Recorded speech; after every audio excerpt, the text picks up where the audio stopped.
role of communication, by the way, I happen to know, Michael Dell, you once had a football stadium. You rented a football stadium to talk to all of your employees. So communication seems important. And the people side. I mean, Narayana Murthy, he said I should call him, your title is Chairman and Chief Mentor.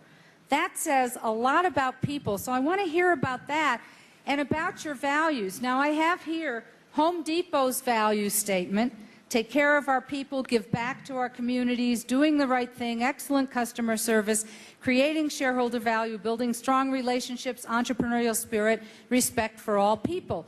Well, you have at Infosys a value statement, your vision and mission. It's called See Life, by the way, proving that Americans have no monopoly on cute acronyms for corporate values. See Life, customer delight, leadership by example, integrity and transparency, fairness and pursuit of excellence.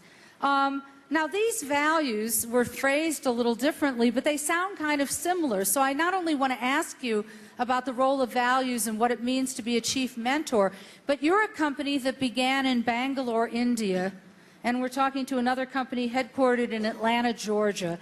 And it's been said that American company values and Western company values don't translate.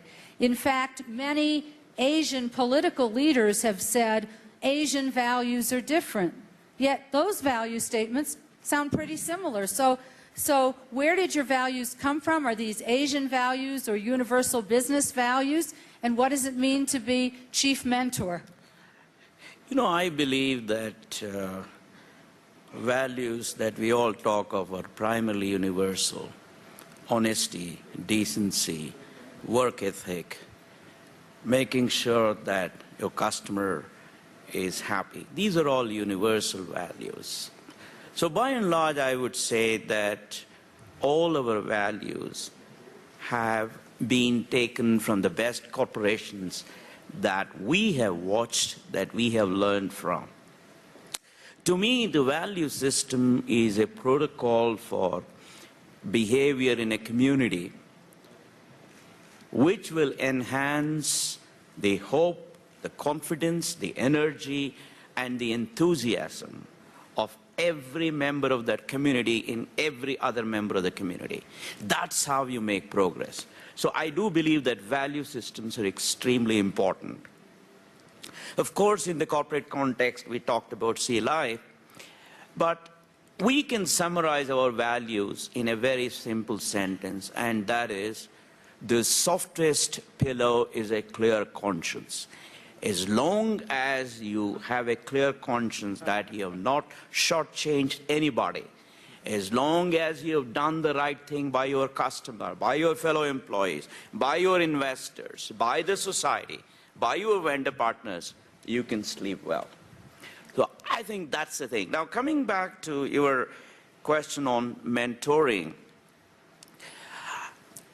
the biggest ingredient for longevity of a corporation is sustaining and enhancing the energy, enthusiasm, confidence, hope and aspirations, dreaming, daring of every employee of the company. To do that, there's only one instrument, and that is leadership. And the primary objective of every leader is to ensure that there is successive generation of leaders. And one of the instruments for doing that is mentoring. Mentoring is a private relationship. It's a voluntary relationship. The mentee chooses the mentor at Infosys. So it's an honest one.